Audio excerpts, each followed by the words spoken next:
of course the cymbals. The cymbals are the expensive part, actually. Although, so what I've done is, so I've got 2 used Paiste 2002s like Bonham uses. So I've got this 20-inch ride and these Sound Edge hi-hats. So they've kind of got that, I don't know if you can see it, they've got a kind of a scalloped bottom to them.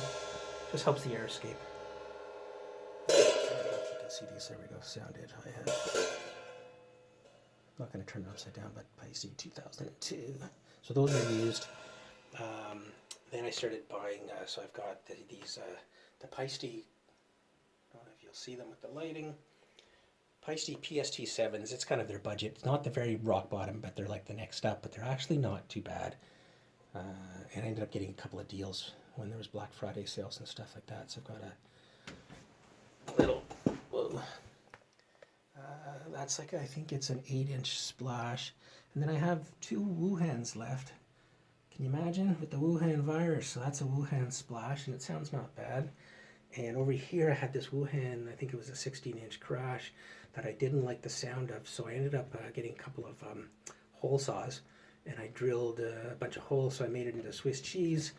There's the other Wuhan splash underneath there. So just kind of mix that into a garbagey sound. Sounds better when you hit it with a drumstick. This one's an actually professionally done one, a Paiste PST-X. I think that's like from the PST-5 series. But yeah, that's a cool little trashy kind of effect cymbal. So PST-7s for the 3 crashes, 16, 14, 14. One of them's different from the other. I think one's a thin crash. And right now I've got these Evans calf tone skins heads on. And they are kind of like, they kind of look a little bit more old-fashioned, you know, like they're actually made from like true skin or whatever.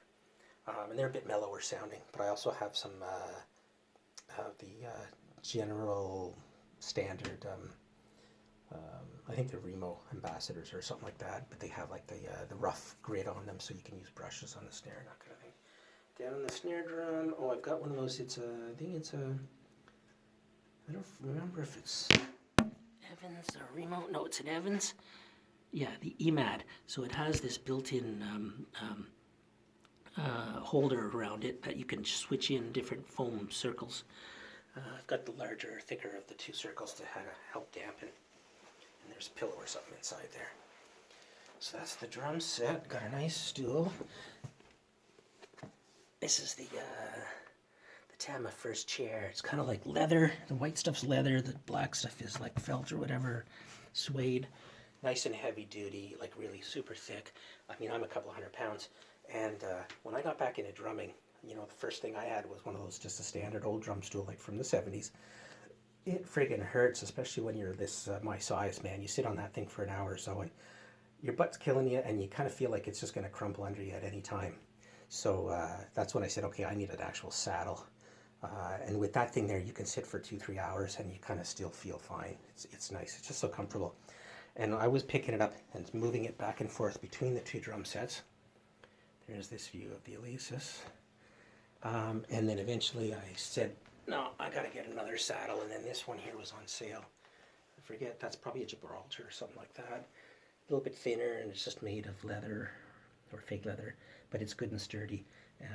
And it's also nice and comfortable, so I can sit on that for a while.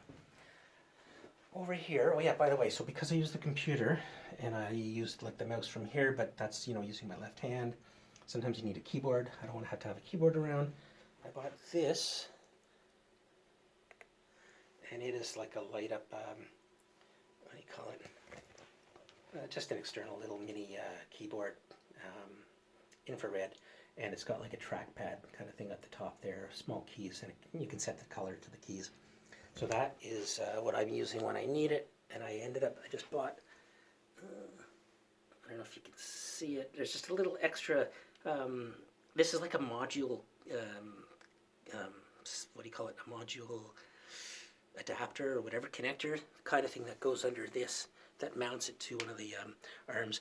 So I've just set it up on a couple of those kind of extra stand clamp thingies, and I put a piece of rubbery, kind of like that rubbery stuff, you know, padding and it holds it in place. It won't move. So that sits in there if I need it. And that connects me to that. Anything else? Oh yeah, and then the curtains. So I just put this up. I was just thinking if I'm ever playing around, practicing on the Yamaha, sort of crazy maneuvers here. And I had extra rods, and I ended up with these extra curtains because I had to get new curtains when I got some new windows. The old ones, these ones didn't really work anymore. So let's go back. So I got them on a curtain rod. It doesn't completely close off the other room, and they don't go quite to the floor, but it will help when I'm jamming, banging around, practicing on this set. I didn't close them perfectly, but yeah, so anyways, it'll just stop some of the sound from going to the neighbors because I've got neighbors on both walls. I'm in a townhouse, and just it'll dampen it also. Maybe just for me, it'll sound kind of cooler. So it does kind of come across and block the wall, but sound can get around this side there.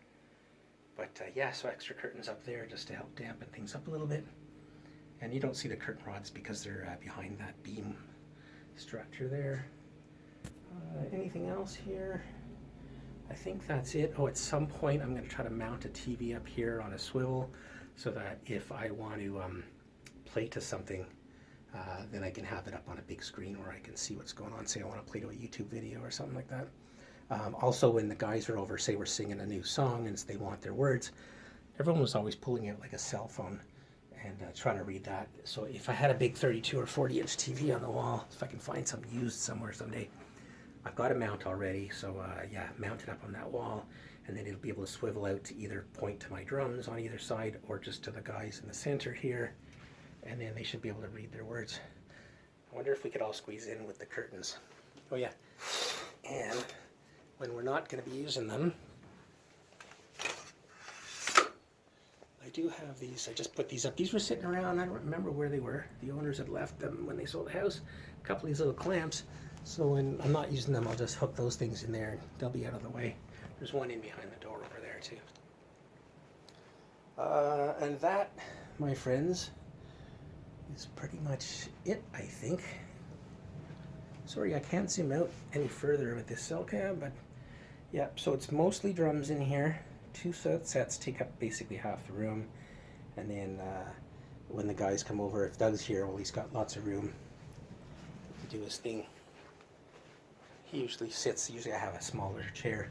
He just sits kind of around there, which is about 10 feet away from the drummer.